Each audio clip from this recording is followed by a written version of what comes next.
85ခုနှစ်တပေါင်းလာပြီးကျော်9ရက်2024ခုနှစ်ဧပြီလ2ရက်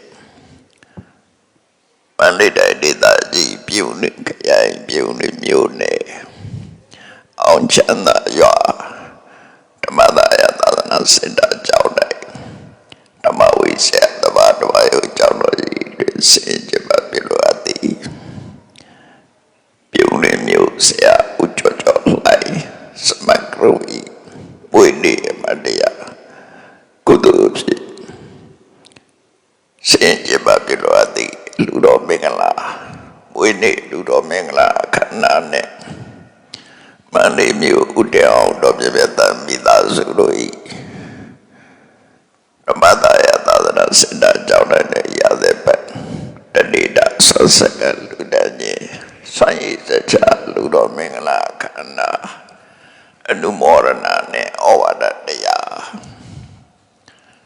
မြတ်စွာဘုရားကိုယ်တိုင်ကကုသိုလ်ကောင်းမှုပြုလုပ်တဲ့ပုဂ္ဂိုလ်ဒီ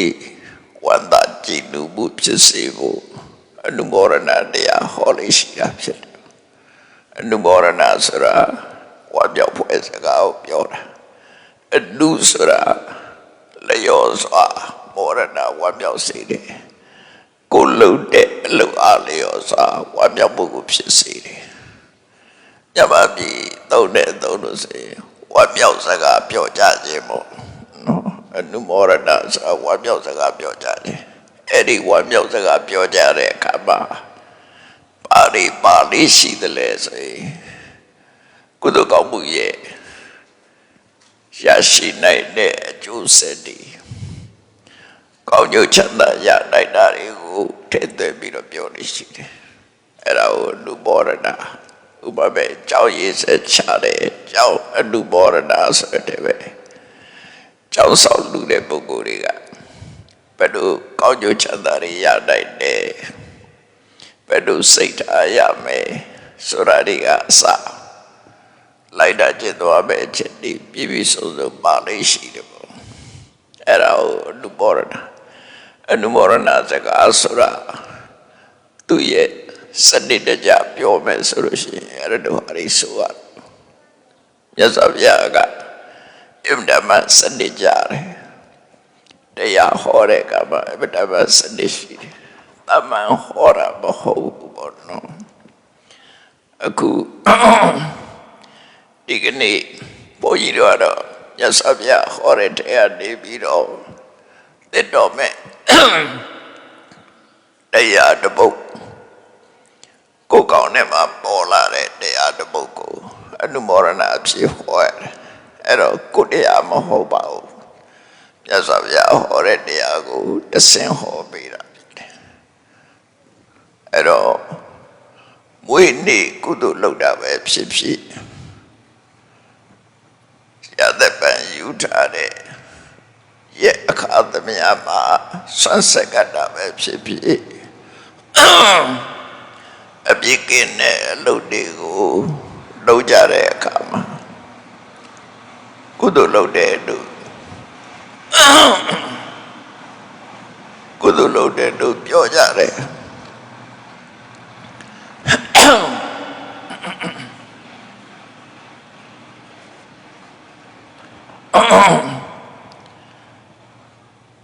ကုသိုလ်လို့ဆိုတဲ့အားကမြတ်စွာဘုရားဟောတဲ့တရားတွေနဲ့ကြည့်လို့ရှိရင်အနှစ်ချုပ်ပြောလိုက်လို့ရှိရင်အကုသိုလ်မှန်သမျှရှောင်ရမယ်ကုသိုလ်မှန်သမျှလုပ်သင့်တယ်ဒီနှစ်ခုကအနှစ်ချုပ်ပဲဆိုလိုတာကအရာသုံးစကားနဲ့ပြောရင်မလုပ်သင့်တာမလုပ်နဲ့လုပ်သင့်တာလုပ်ဆိုတာပါလုပ်သင့်တယ်ဆိုတာဘာကြောင့်လုပ်သင့်တာလဲမလုပ်သင့်မှုဆိုတာရောဘာကြောင့်မလုပ်သင့်တာလဲ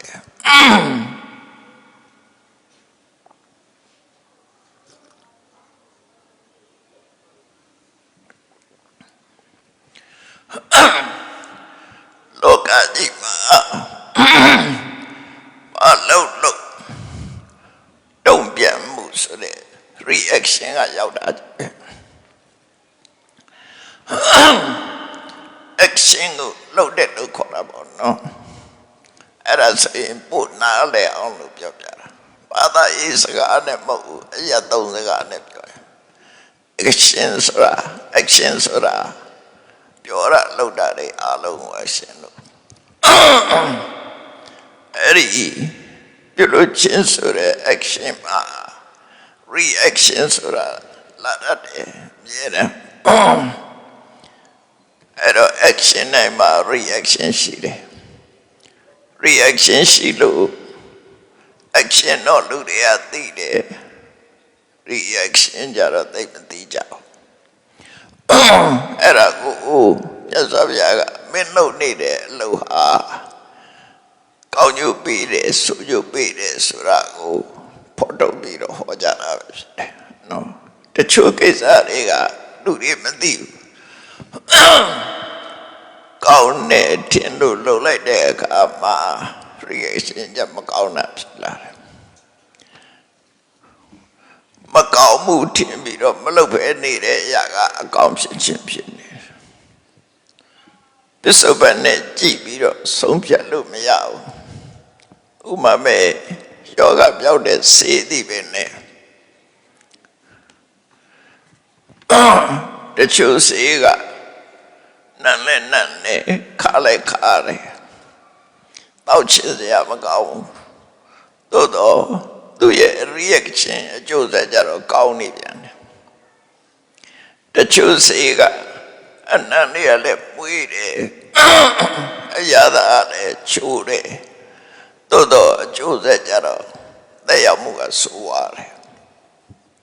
အဲ့တော့ဘာဖြစ်လာမယ်ဆိုတာလူတိုင်းကမသိနိုင်ကြဘူးနော်ဖြစ်ပေါ်လာမယ်အနာဂတ်ကိုမသိနိုင်ဘူးပစ္စုပန်တော့ကောင်းတယ်အနာဂတ်ဆိုးတယ်ခုခေတ်မှာအရဲ့ချိုးယူအေးမွေလေးဟာတောက်ချင်စရာကောင်းလိမ့်မယ်တောက်ပြီးလို့ဖြစ်ပေါ်လာတဲ့အကျိုးဆက်ကြတော့အမှန်တမ်းဆိုးသွား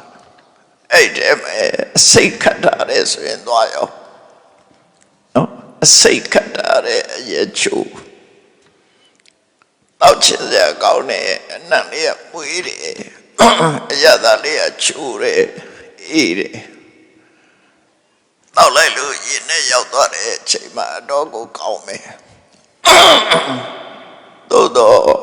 အစိတ်သိမိဆိုတဲ့အခါကျတော့ခံရပြီအဲ့ဒါအကုသိုလ်ဆိုတာအဲ့ဒါမျိုးတွေများတယ်လှုပ်တုံးကပြောစရာကောင်းတယ်လွတ်လပ်တဲ့ပေါ်ပါတယ်အကျိုးသက်ရောက်မှုလာတဲ့အခါကျတော့ဆိုးရတယ်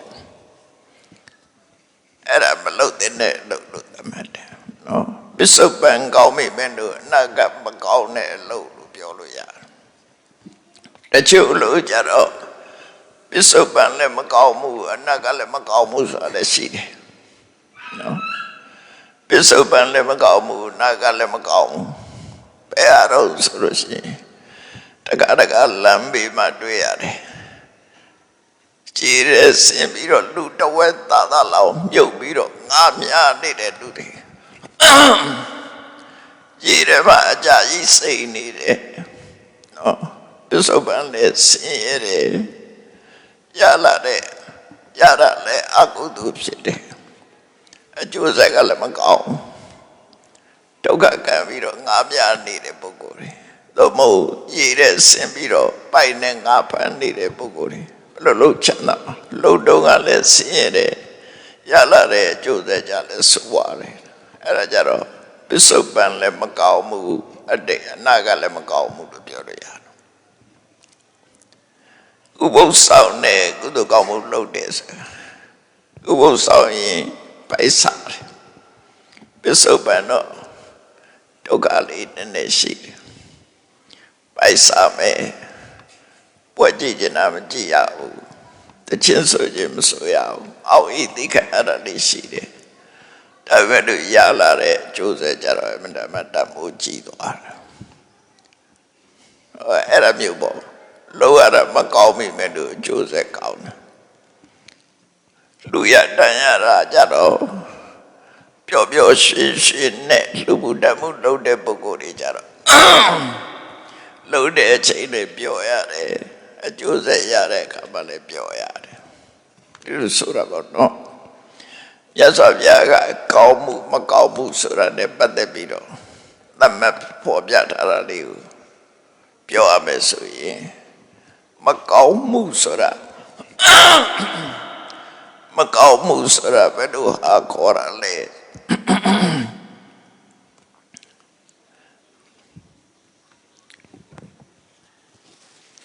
မကောင်းမှုဆိုတာ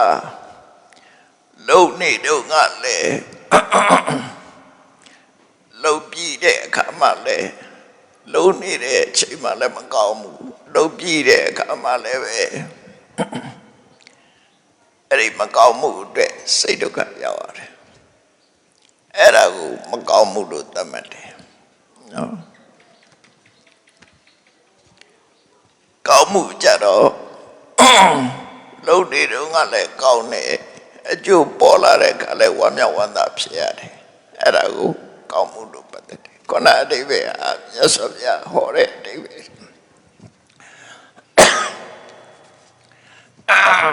ကောင်းမှုမကောင်းမှုရဲ့သဘောတရားကိုသိကျင်လို့ရှိရင်အဲ့တိုင်းပဲစဉ်းစားအောင်နော်ကိုလို့တဲ့အလုပ်ကကောင်းတဲ့လုပ်လားမကောင်းတဲ့အလုပ်လားစေကကြီးတောက်ပြီးတော့ယောဂပျောက်တာစေချူချူလေးတောက်ပြီးယောဂပျောက်တာနှစ်ခုရွေးမဲ့ဆိုရင်စေချူချူတောက်ပြီးယောဂပျောက်တာကတော့နှစ်ခုလုံးကောင်းတယ်ပေါ့စေကကြီးတောက်မှယောဂပျောက်တာကြတော့တစ်ခုမကောင်းဘူးတစ်ခုကောင်းတယ်အဲ့တော့ရွေးတဲ့အခါမှာပစ္စုပန်မှာမကောင်းရင်နေပါစေအနက်ကကောင်းမှုအတွက်ရွေးရမှာရွေးစရာမရှိဘူးဆိုရင်ရစကောင်းတာပဲရွေးရမှာနော်တက္ကတရားကြတော့ပစ္စုပန်မှာအကောင်းမရှိတာဥပုသ်ဆောင်လို့ဘိုက်စားခြင်းစားပါစေရလာတဲ့အကျိုးမြတ်ကဘိုက်စားရတဲ့ညာကြီးကျိုးရှိတယ်ပေါ့ထမင်းစားလိုက်တာတဲ့ညာစွာအကျိုးရှိတယ်ဆိုဒါလောက်ရပါပဲနော်အဲ့လိုဆိုလို့မြတ်စွာဘုရားကအလုံးတစ်ခုဟာတဲ့လှုပ်ပြီးမလိုက်တာလို့စိတ်ပူရတဲ့အလုံးစိတ်ပူမှုကိုဖြစ်စေတတ်တဲ့အလုံးအကျိုးပေါ်လာတဲ့အခါမှာဒုက္ခခံရတဲ့အလုံးအဲ့ဒီအလုံးမျိုးမလုပ်ပါနဲ့လို့ပြောတာလှုပ်ပြီးစိတ်ပူပန်ရတယ်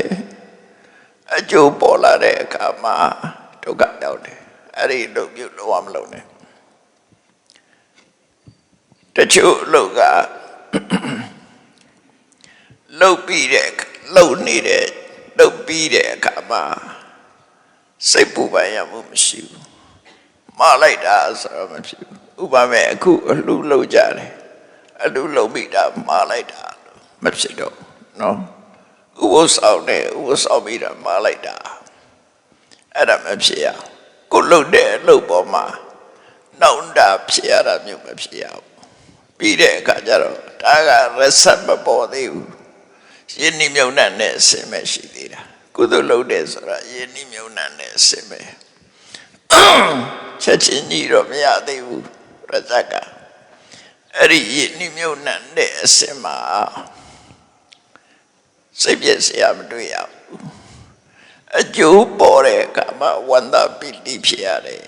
အဲ့ဒီတော့အကောင်းတဲ့အလုပ်အဲ့တော့အလုပ်ဟာ action ဟာနှစ်ခုပဲရှိတယ်ကောင်းတဲ့အလုပ်နဲ့မကောင်းတဲ့အလုပ်ဘုရားဘာသာစကားနဲ့ပြောမယ်ဆိုရင်အကုသိုလ်နဲ့ကုသိုလ်ပေါ့အကုသိုလ်အလုပ်နဲ့ကုသိုလ်အလုပ်အကုသိုလ်ရဲ့အလုပ်ကတုံ့ပြန်လာတဲ့အခါမှာမကောင်းတဲ့အကျိုးနဲ့တုံ့ပြန်ကုသိုလ်အလုပ်ကကောင်းတဲ့အကျိုးနဲ့တုံ့ပြန်တယ်အဲ့ဒါကိုပဲအကုသလဒုက္ခဝိပါကလက္ခဏာအကုသိုလ်ရဲ့အကျိုးမှန်သမျှခံရခဲ့တဲ့အရာဝတ္ထုတွေနဲ့ဆုံးရတယ်အဲ့စိတ်ခံစားချက်ကဆင်းရဲတဲ့စိတ်ခံစားချက်နဲ့ကြောင်း ကုသိုလ်ရဲ့အကျိုးဆက်ကြတော့ဒုက္ခဝိပါကချမ်းသာတဲ့အကျိုးရမယ်အစဉ်ပြေတာတွေကိုဖြစ်မယ်အဲ့တော့ရဇတ်ထွက်တဲ့အခါမှာတစ်ခုနဲ့တစ်ခုမတမကွာခြားတယ်နော်အဲ့ဒါကိုကြည့်ပြီးတော့ဒီကနေ့ကုသိုလ်ကောင်းမှုလုပ်ကြတယ်တဘဝလုံးအတွက်မြတ်စွာဘုရားကညွှန်လင်းချက်တွေပေးရတယ်အလုံးဆိုတာလူတွေတောင်မှပဲမင်းဒီတရားလေးရောင်းဝယ်လို့ဒါအကျိုးမြတ်ရှိတယ်နားလည်တဲ့ပုဂ္ဂိုလ်တွေကရောင်းဝယ်တဲ့ကိစ္စမှတော့ဒါလေးကအကျိုးမြတ်ရှိတယ်ဒါကိုရောင်းဝယ်လို့ပြောကြတာပဲလေအဲ့ဒါလို့ပဲလူဆိုတာအကျိုးတွေရမှလုပ်ချင်တာအဲကြောင့်မို့မြတ်စွာဘုရားကအခြေခံကြပြီးတော့အကောင်းဆုံးကုသိုလ်နဲ့ပတ်သက်ပြီးတော့ဟောထားတာရှိတယ်အကောင်းဆုံးဖြစ်တယ်လို့ပထမဆုံးလုပ်တဲ့ကုသိုလ်လည်းဖြစ်တယ်အဲ့ဒီကုသိုလ်ကဘာလို့ဆိုရင်သီလကုသိုလ်ပဲလူတိုင်းမှာသီလကုသိုလ်ကိုအဓိကထားမှာဖြစ်တယ်ဘာကြောင့်လို့ဆိုရင်သီလရှိတဲ့ပုဂ္ဂိုလ်သာလုံသမျှကုသိုလ်တွေကအဖတ်တင်ပြီးတော့ရှေ့ဆက်နိုင်တာအစာအုပ်တစ်ခုဆောက်ရင်ဖောင်ဒေးရှင်းကောင်းဆောက်ရတယ်ဖောင်ဒေးရှင်းကိုအရင်လုပ်ရတယ်ဖောင်ဒေးရှင်းကောင်းမလို့အစာအုပ်ရဲ့ကြံ့ခိုင်မှုရှိတယ်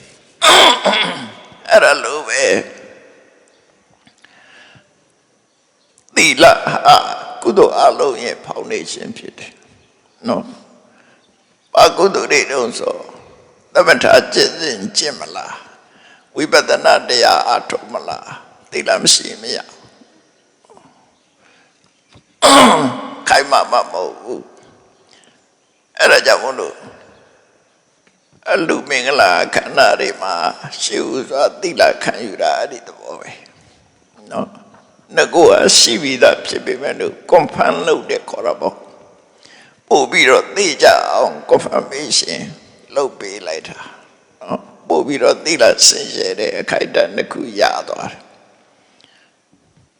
အဲ့ဒါကြောင့်မို့အဲ့ဒီသီလကိုအခြေခံပြီးတော့မှတရားနာတယ်အလူတန်လုပ်တယ်ဆိုတာဖောင်နေရှင်းချပြီးမှလုပ်တာနဲ့တူတူပဲနော်ဒီတဲ့မြင်မာတဲ့ကုသိုလ်ကောင်းမှုတွေဝိပဿနာတရားထုတ်ပဲဆိုရင်လည်းသီလပဲရသော်ပြကိုယ်တိုင်ကတိုက်တွန်းတဲ့အခါမှာဘယ်လိုတိုက်တွန်းလို့ဆိုတတ္တမတိဟတိအာဒီဘေဝဝိသောတိဟိကုသလေတုဓမ္မေတုကုသိုလ်တရားတွေကအစာဆုံးကိုမင်းအရင်လုပ်ပါလို့ပြောတာဒါဖျားစကားနော်တတ္တမတိယဘိက္ခွေသို့မဟုတ်တတ္တမတိယပါဟိယလူနာမည်ကိုခေါ်ပြီးတော့ရသော်ပြပြောတာအာဒီမေဝဝိသောတိဟိကုသလေတုဓမ္မေတုဒါကြောင့်မို့ကုသိုလ်တရားတွေရဲ့အစာကိုအရင်တန်ဆင်အောင်လုပ်ပါသီလဖြူစင်အောင်ရင်လုပ်လိုက်ပါသီလဖြူစင်နေဆိုတာ restore လုပ်တာလေဖြူစင်ခြင်းအကြောင်းပဲနော်ထပ်မှန်ပြီးတော့ခံယူစောင့်တည်ထားလို့ရှိရင်အခုထပ်မှန်ခံယူစောင့်တည်တဲ့သီလကချိုးဖောက်ခြင်းမရှိလို့ပို့ပြီးတော့တန့်ပြန်နဲ့တန့်ရှင်းတယ်လို့ခေါ်တယ်အလူမင်္ဂလာပွဲလာတဲ့အခါမှာအိမ်ဝတ်တဲ့အဝတ်နဲ့လာတာမဟုတ်ဘူးမောလားဝတ်လာကြတာလေနော်အဲ့ဒါလို့ပဲသီလဆိုတဲ့အဝတ်ကိုပြင်ဆင်ပြီးတော့ဝတ်လာကြတာခုချိန်မှာအလူတန်းလုပ်တဲ့အခါမှာအတန့်ရှင်းဆုံးကိုယ့်ရဲ့သီလကိုအရင်စောင့်တည်လိုက်ကြတယ်အဲ့ဒါကိုပြောတာမြတ်စွာဘုရားအစာဆုံးသီလကိုတန့်ရှင်းအောင်လုပ်ပါတဲ့အစာဆုံးကုသိုလ်ကိုတန့်ရှင်းအောင်လုပ်ပါလို့ပြောပြီးတော့ကောစာတိကုသလနန္ဒပနာကုသိုလ်တရားတွေရဲ့အစာဆုံးကုသိုလ်ဆိုတာဘာကိုပြောတာတော့ဆိုသီလင်္စသုဝိတုဒ္ဓကိုယ့်ရဲ့သီလကိုပြောတာအစင်ကြယ်ဆုံးဖြစ်တဲ့ကိုယ့်ရဲ့သီလကိုလုပ်ပါလို့ပြောတာ နောက်ပြီးတော့ဒိဋ္ဌိစဥစုကအမြင်ကိုဖြောင်းမှန်စွာထားပါ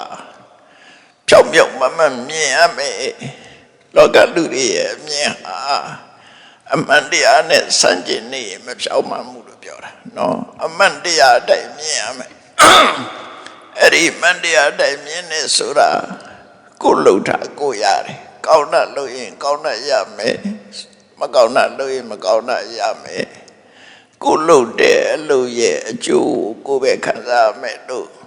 responsibility နဲ့ပတ်သက်ပြီးတော့လက်ခံတဲ့အမြင်အဲ့ဒီအမြင်ဟာဖြောင့်မှန်တဲ့အမြင်တကယ်အစစ်မှန်အမြင်ဖြစ်တယ်စာပေတို့ကြတော့ကမ္မတက္ကတာတမ္မာဒိဋ္ဌိလို့ခေါ်တယ်ကကဤကျိုးကိုလက်ခံတဲ့အမြင်အဲ့ဒီနှစ်ခုဟာကုသိုလ်အလုံးရဲ့ foundation ပဲနော်သီလကပထမပညာကဒုတိယ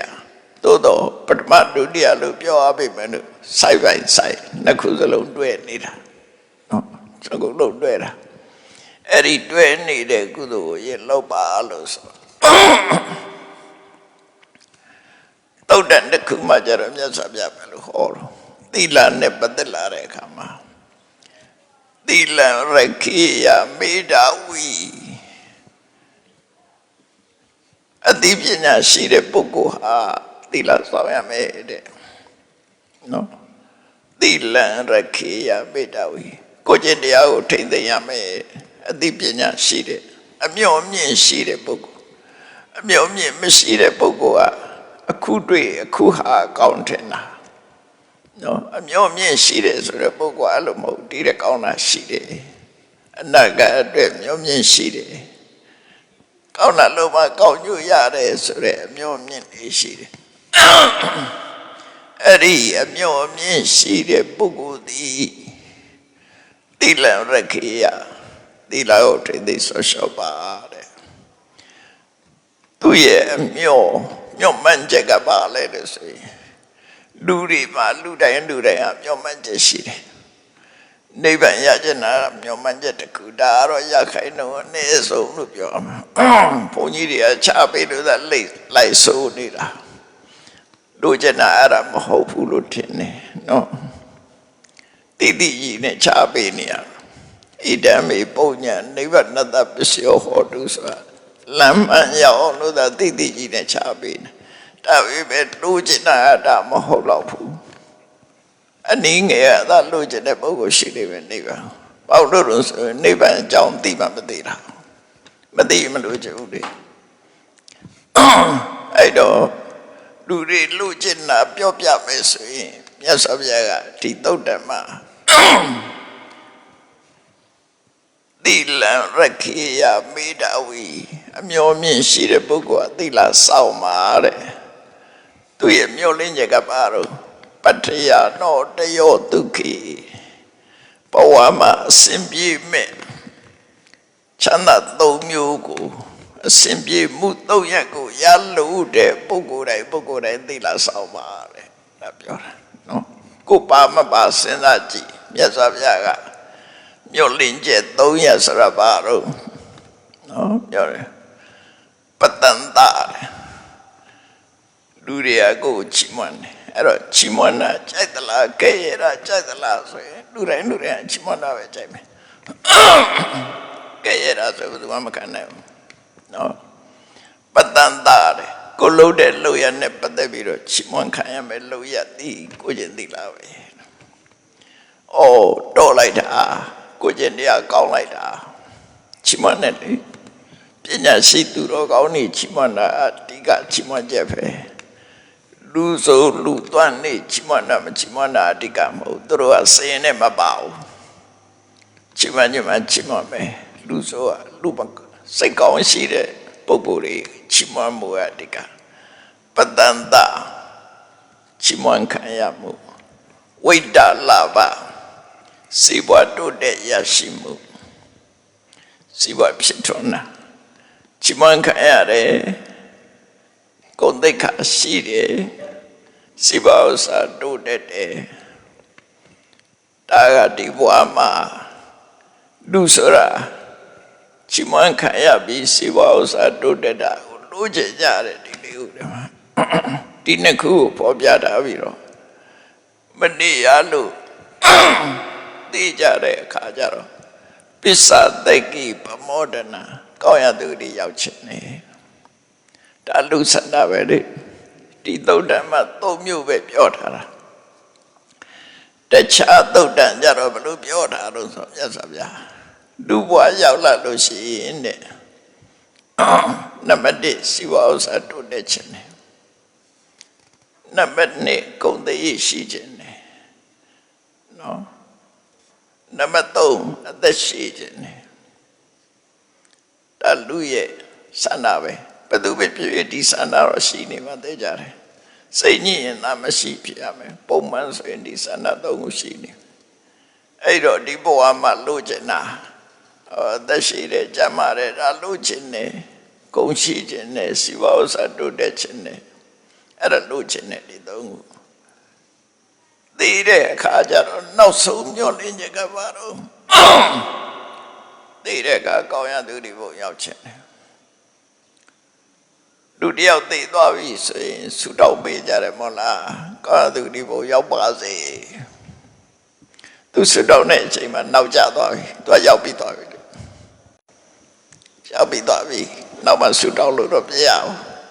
သို့တော့မေတ္တာထားတဲ့သဘောကိုဖော်ပြတာအဲ့တော့တဘောရဝိတူလိုက်ဆိုတဲ့အတိုင်းပဲနော်နောက်ကျသွားပြီသိနောက်ကျသွားပြီသိပြီးမှသွားဆူတောင်းလို့ကတော့ကိုယ်တို့လုပ်ပြီးမြားဝေတာကသဘာဝကြတယ်နော်အဲ့တော့သိတဲ့နောက်ကောင်းရသူဒီဘုံကိုရောက်ရစေအဲ့ဒီ၃မျိုးဖြစ်ချင်သလားလောကကြီးမှာဂုဏ်သိက္ခာရှိပြီးချီးမွမ်းခံခြင်းသလားစေဝါဥစ္စာတိုးတက်ခြင်းသလားသိပြီးတဲ့နောက်မှာနတ်ပြည်ရောက်ခြင်းသလားဒီ၃ခုကိုရခြင်းသီလပဲစောင့်မှလို့ပြောတာအဲ့တော့လူတွေထင်အောင်တင်နေစေဝါဥစ္စာမလုပ်ဘဲနဲ့ဘယ်လိုလုပ်ပြီးတော့သီလပဲစောင့်နေလို့စေဝါဥစ္စာတိုးတက်ပါမလဲလို့ထင်အောင်ထင်လိမ့်မယ်ရရှိထားတဲ့စီးပွားဥစ္စာကိုသီလကထိန်းသွားတာနော်သီလပြက်ပြားတဲ့ဆိုတဲ့ပုဂ္ဂိုလ်ကစီးပွားပြတ်တာပဲကိုကျင့်တရားပြက်ပြားသွားရင်ကြာဖြန့်နဲ့ရောက်သွားမယ်ကိုကျင့်တရားပြက်ပြားရင်ခုခေတ်ပြောနေတဲ့ကြာဖြန့်ခိုင်းနဲ့ရောက်သွားတာပဲမဟုတ်လားမဟုတ်တယ်ပဲရောက်သွားစီးပွားဥစ္စာတွေတိုးတက်လိုက်တာ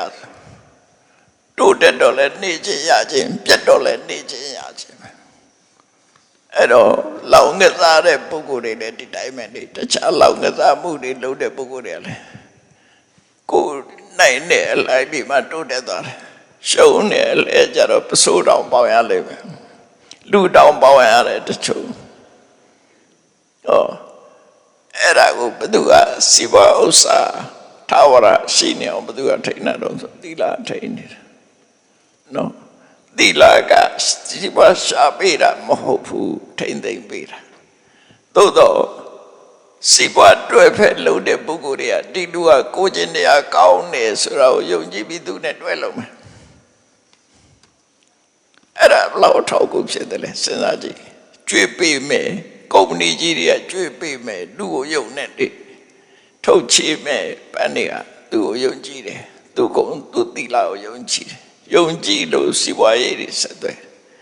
တချို့တပြားမှမရှိပေမဲ့လို့ကိုယုံကြည်မှုနဲ့ချမ်းသာသွားတဲ့လူတွေအများကြီးပဲဘုန်းကြီးတို့သိတဲ့တရားမှန်တဲ့တရားတကားတယောက်စိုက်ကနင်းတာအထုပ်တဲ့ရဆေးကြတယ်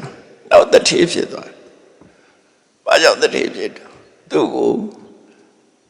လှုပ်ပါဆိုတော့ယုံကြည်တော့ပေးတာပေးကြတယ်သူကလည်းဖြန့်ပြူပေးယုံကြည်စိတ်ချနဲ့သူမှယဉ်နေတဲ့ငွေမရှိဘူးလှုပ်အားပဲရှိတယ်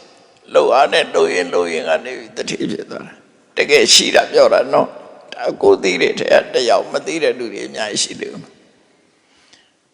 သူကအထုပ်ထမ်းပြီးတော့ပစ္စည်းဟိုဆိုင်ကနေဟိုဆိုင်ပို့ အ အဲ့ဒီကနေပြီးတော့သူကတိုးတက်သွားတာကြီးပွားသွားတာနော်အဲ့ဒါဘာကြောင့်သီလပဲအဲ့တော့လူတွေကအတွေ့ရမှားတတ်တယ်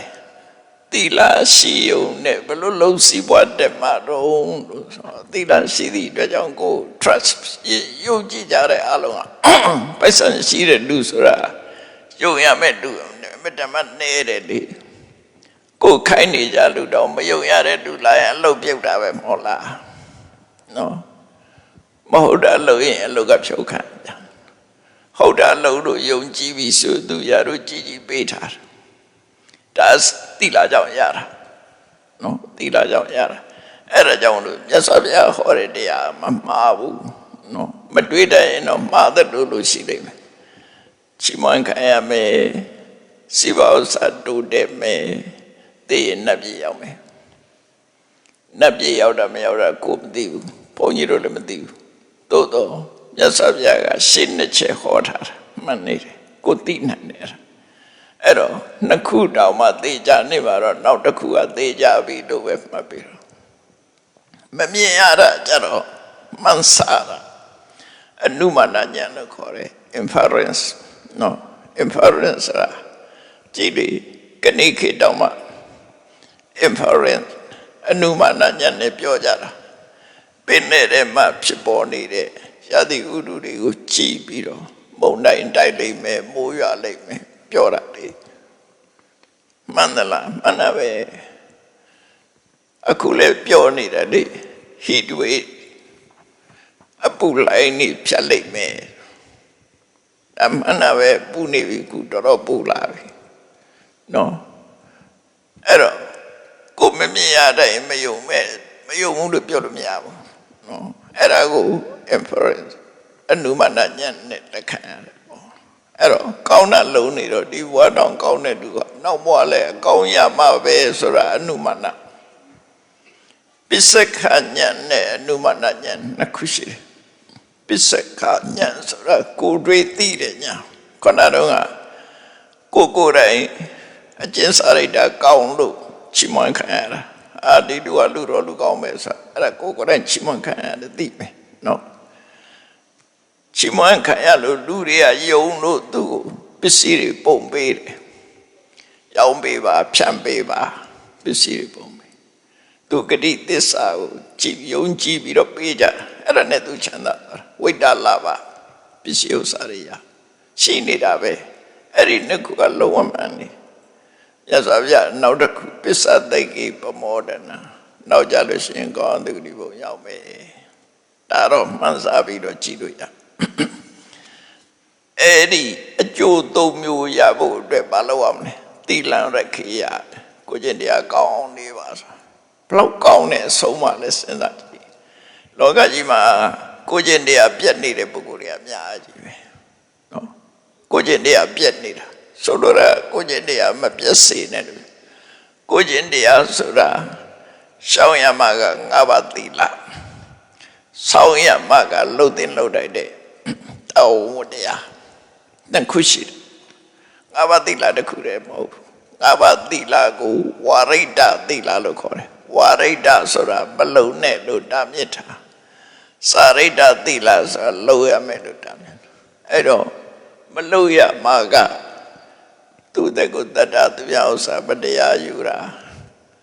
လူရဲ့သိက္ခာမဲ့တဲ့လူရဲ့တွေလှုပ်တာလဲစားပြောကြတတ်တာ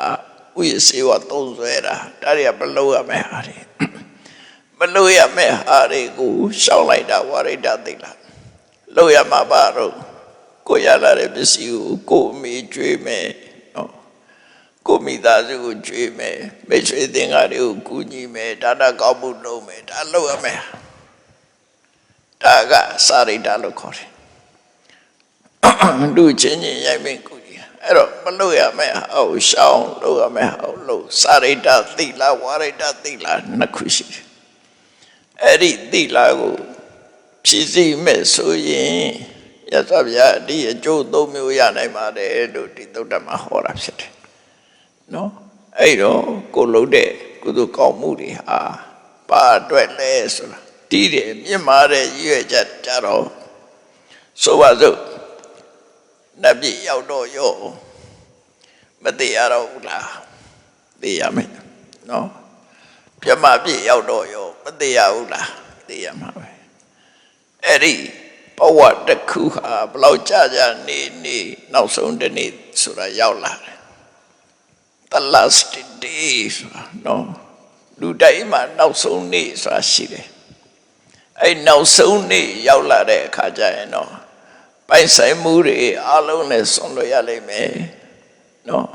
ရှိခဲ့တာတွေမှန်သမျှအကုန်ထားသွားရလိမ့်မယ်ယူစရာပါရှိလို့ပါမရှိဘူးပစ္စည်းဥစ္စာအနေနဲ့ဘာမှယူလို့မရဘူးအဲ့တော့အဲ့ဒီအချိန်မှာလက်ပလာနဲ့သွားရောမင်းကြီးဥဖို့လိုင်းကသိတဲ့အခါကျတော့ကြာဘူးတာပြောတာနော်သိတဲ့အခါကျတော့အခေါင်းကိုဖောက်ပြီးတော့လက်ဖွာကြီးကိုပြင်ထုတ်တာတဲ့လို့ပြောတာထုတ်ခိုင်းတာတဲ့သူမသိခင်မှားထားတယ်ဥဖို့လိုင်းစရမန်လေးကိုလန်ကိုစေပဲမလားဥဖို့လိုင်းကိုရှိတယ်မန်လေး22လမ်းဟုတ်လား22လမ်း90လောက်မှရှိတယ်တနေ့တွေ့ခဲ့တယ်အဲ့လမ်းဖြတ်သွားတာမန္တလေး22လမ်းအဲ့လူရပညာရှိအမတ်ကြီးတေတော့ခေါင်းကိုဖောက်ပြီးတော့သူလာတပြင်းလူလာတော့မသိဘူးအဲ့လိုကြားဘူးတာတစ်ခုရှိတယ်နော်အဲ့ဒီမှာသူကပြောချင်တာတော့ငါဘာမှယူသွားလို့မရဘူးလက်ပလာနဲ့ဆိုတဲ့အတိတ်ပဲပြောသွားတာသို့တော့ကိုလုံးတဲ့ကုသိုလ်တွေကယူသွားလို့ရပါတယ်ယူလို့မရတာတော့ရှားတဲ့ပစ္စည်းတွေပါအခုလို့ဒီနေ့တို့ကုသိုလ်ကောင်းမှုလုပ်တယ်သီလစောင့်တည်တယ်ဒါနကောင်းမှုလုပ်တယ်ကမ္မဋ္ဌာန်းဘာဝနာပွားများအားထုတ်တယ်အသိဉာဏ်နဲ့စီးပူအားထုတ်တယ်နော်ဖရာတရားတော်တွေကိုနာယူတယ်မှတ်သားတယ်လိုက်နာကျင့်တော်နေအဲ့ဒါတွေကတော့မထားရခရပါသွားမှာပဲဒီဘဝစီးပူအားထုတ်တဲ့အသိဉာဏ်နဲ့နောက်ဘဝလည်းပါမှာပဲပါမပါစဉ်းစားကြည့်လေအသိဉာဏ်ကပျောက်သွားတယ်ဆိုရင်ဖရာပဲလို့လုပ်ဖြစ်နိုင်တော့ဖရာဘုရားဆိုတာပညာပါရမီဖြစ်ရတယ်လေအဓိကပညာပါရမီပဲပါရမီ7ပါးသဗ္ဗညုတဉာဏ်ကြီးကိုရဖို့ရသူရဲ့အတိုင်းဝိုင်းနေကနေစပြီးတော့အကုန်လေးလာမြတ်စွာဘုရားလေးလာစီးပူသွားတာဘလောက်ကြာတော့နော်လေအသင်ချီနဲ့ကပ္ပတသိမရေမတွက်နိုင်တာလေကကြုံပြီးတော့ရေတွက်လို့ရတာတသိကပ္ပပေါင်းအဲ့ဒါလောက်ထီအောင်စီးပူအထုတ်တဲ့ပညာတွေဟာလန်ခုလက်မပျောက်သွားမယ်ဆိုရင်ဘယ်လိုလုပ်ဖြစ်မလဲနော်အဲ့တော့ဒီဘဝသိထားတဲ့အသည့်တွေပျောက်မသွားဘူးသတ်မှတ်တာနောက်ဘဝကျတော့သိမှသိချတယ်ဒါကြောင့်မို့ဒီဘဝသိအောင်ကြိုးစားလူတွေကပြင်းတော့ဘာလို့တော့ဆိုရင်ငါတို့ကပါရမီမရှိသေးဘူးနောက်ဘဝကျတော့သူကသူပြည့်လာမဲ့သဘောပဲအဲ့တော့ပါရမီမရှိဘူးပါရမီရှိတဲ့နေပြည့်နိုင်မယ်ဆိုပြီးတော့ဘာမှတရားလည်းမနာဘူးစာလည်းမသိဘူးစာလည်းမဖတ်ဘူးမလေ့လာဘူးမရှိဘူးဆိုရင်အဲ့တော့မှမရဘူးနော်မရှိတာကနေရှိတာဆိုတာဖြစ်မလာဘူးလေရှိတာကမှရှိတာဖြစ်မှာလေအသိဉာဏ်မရှိဘူးဆိုရင်မရှိရကရှိအောင်လုပ်အောင်လေရှိအောင်လုပ်မှရှိမှာအဲ့ဒါကိုမရှိလို့ငါတို့ကတော့မသိဘူးဆိုတာမလုံးနဲ့သိအောင်လုပ်အောင်မယ်ရှိအောင်လုပ်အောင်မယ်မတတ်သေးရင်တောင်းအောင်ကြိုးစားမယ်ဒီဘဝမှာအဲ့ဒါမှနောက်ဘဝအတွက်ဘဝဆက်တိုင်းအတွက်မှသိပညာတိုးတက်လာပညာဆိုတာဖြည်းဖြည်းချင်းစီဘူးအထောက်အထားလေဆရာဝန်တယောက်ဖြစ်ဖို့6နှစ်လောက်လုပ်ရတယ်မဟုတ်လားအင်ဂျင်နီယာတယောက်ဖြစ်ဖို့နှစ်ပေါင်းများစွာလုပ်ကြအဲ့ဒါပျောက်သွားတယ်ဆိုဘယ်လိုလုပ်ဆရာဝန်ဖြစ်မလဲအဲ့ဒါတော့မှပဲပွဲရရုံမရသေးတယ်လက်တွေ့ကုသပြီးတော့လုပ်တဲ့အခါဝါရင်းပြီဆိုတော့မှအတွေ့အကြုံများတာဒီထဲမှာမောမန်တဲ့နဲ့ထပ်တဲ့ရသေးတယ်ဆရာဝန်ဖြစ်ပြီးတဲ့နောက်တော့မောမန်တဲ့နန်းဆိုထပ်တဲ့နေရတယ်အသေးအသေးတွေသိအောင်လေးလာနေရသေးတယ်တော့အဲ့ဒီတော့ပဲဘာမှမထူကုသကောင်းမှုတဲ့ဒီတိုင်းပဲထပ်တလုံးနေရမယ် တရားဆိုလေထထနာမယ်ပို့ပို့သိနေအောင်လုပ်ရမယ်အဲ့ဒီအသိကမှခိုင်မြဲတဲ့အသိတကူရမှာဖြစ်တယ်အဲ့လိုမလုပ်ဘူးသူ့ဘာသူချိန်တန်တော့သိလာလိုက်မယ်ဆိုတာတော့မရှိဘူးတရေပင်ဆိုင်တိုင်းတော့ချိန်တန်ကိုမရှိလို့သူကသူသိလိုက်မယ်အဲ့ဒါတော့သိမယ်အသိဉာဏ်ကတော့အဲ့လိုဖြစ်လာမှမဟုတ်ဘူးနော်အသိဉာဏ်ကတော့အဲ့လိုဖြစ်လာမှမဟုတ်ဘူးစီဘူးအထောက်မှပဲရနိုင်တယ်ရဖြစ်အဲ့တော့ဒီကနေ့ကုသိုလ်ကောင်းမှုတွေလုပ်ကြတယ်ဒီကုသိုလ်တွေရဲ့ကျိုးပေးကကိုယ့်ရဲ့ intention လို့ခေါ်တဲ့ရည်ရွယ်ချက်တိုင်းကျိုးပေးပါကိုယ့်ရဲ့ဥတီချက်ကဘယ်ကိုဥတီတာလဲဆိုတဲ့ပုံမှာသတ်မှတ်ရမယ်ကိုယ်ဘယ်ကိုသွားတာလဲအခုကြည့်လေပြုံနဲ့တက်လာတဲ့လူတွေတွေ့တယ်မဟုတ်လားကားရိတ်လမ်းမှာဆုံးခဲ့တယ်မဟုတ်လားအဲ့ကားတွေကအကုန်လုံးဒီရောက်လာမရောက်ဘူးသူတို့ဥတီတွေစီသွားတာနော်ပန်းကြံဥတီရင်ပန်းကြံရောက်မှာပဲဆေးဥတီရင်ဆေးရောက်မှာပဲကြောင်းဥတီရင်ကြောင်းရောက်လာမှာပဲအဲ့ဒါလိုပဲကုသိုလ်ကောင်းမှုလုပ်လို့ရှိရင်ဥတီချက်တစ်ခုတော့ထားဒါကြောင့်မို့ဣဒံမိပုံညာနိဗ္ဗာန်တပစ္စယောဟောတုဆိုပြီးတော့နိဗ္ဗာန်ကိုဆုတောင်းတာအဲ့ဒါဥတီချက်ပဲဥတီချက်ကိုဖော်ထုတ်တာပဲဖြစ်တယ်နော်အဲ့တော့ကိုလိုချင်တဲ့တစ်ခုကိုဖော်ထုတ်ရမယ်ဖော်ထုတ်ဖို့အတွက်ကိုရှိရမယ်အရေးချင်းကလည်းလိုအပ်တယ်အဲ့ဒီအရေးချင်းပါတော့ဆိုရင်တတ္တာဆိုရယ်ယုံကြည်ချက်သီလဆိုရယ်ကိုကျင့်တရားတုဒ္ဒဆိုရယ်မြတ်စွာဘုရားရဲ့ဆုံးမကိုသင်ယူမှုနော်စာကလို့ခေါ်တယ်ကိုသာအသုံးပြုမယ်ဆိုတဲ့စိတ်ဓာတ်မရှိပဲနဲ့အလုံးနဲ့ခွဲခြားသုံးဆွဲမယ်ဆိုတဲ့စိတ်ဓာတ်ရှိရမယ်ပညာအကောင်ဆိုအကြောင်းကျိုးနားလဲတဲ့ပညာရှိရမယ်အဲ့ဒီ၅မျိုးနဲ့ပြည့်စုံမှကိုယ့်ရဲ့ဆန္ဒပြည့်နိုင်တယ်ဒါဆန္ဒပြည့်ခြင်းအကြောင်း၅ပါးကတတ္တသီလသုဒ္ဓစာကပညာအဲ့ဒီ၅မျိုးဟာဆန္ဒပြည့်ခြင်းအကြောင်းပဲအဲ့ဒီအရေးချင်းနဲ့ဥဒိချက်နဲ့သွားလိုက်မယ်ဆိုလို့ရှိရင်ဘဝမှာအဆုံးမတတ်ခြင်းမဲ့နဲ့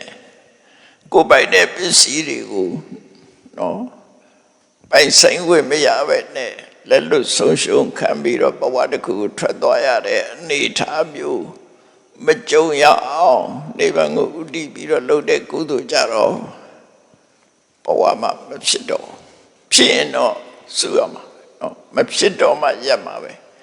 အဲ့ဒီထာဝရဖြစ်ခြင်းလို့ရလားဆိုမရဘူး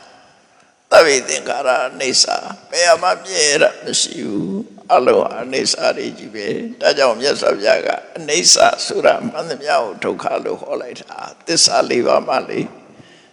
ဒုက္ခလို့ဟောတာဟာမမြဲလို့ဟောတာဖြစ်တယ်အဲ့ဒီမမြဲတာတွေကဘာတွေတုံးဆိုရင်ကိုရထားတဲ့ခန္ဓာ၅ပါးပဲ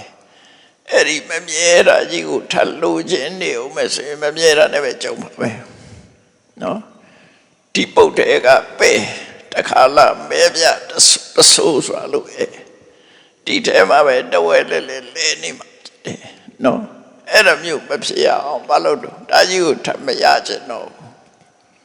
ထပ်မရအောင်လုပ်လို့ခန္ဓာ၅ပါးတွေထပ်မရတော့ဘူးသင်္ခါရတရားတွေတပ္ပသင်္ခါရသမထောသင်္ခါရအလုံးနဲ့ငြိမ့်သွားပြီဘဝနိရောဓ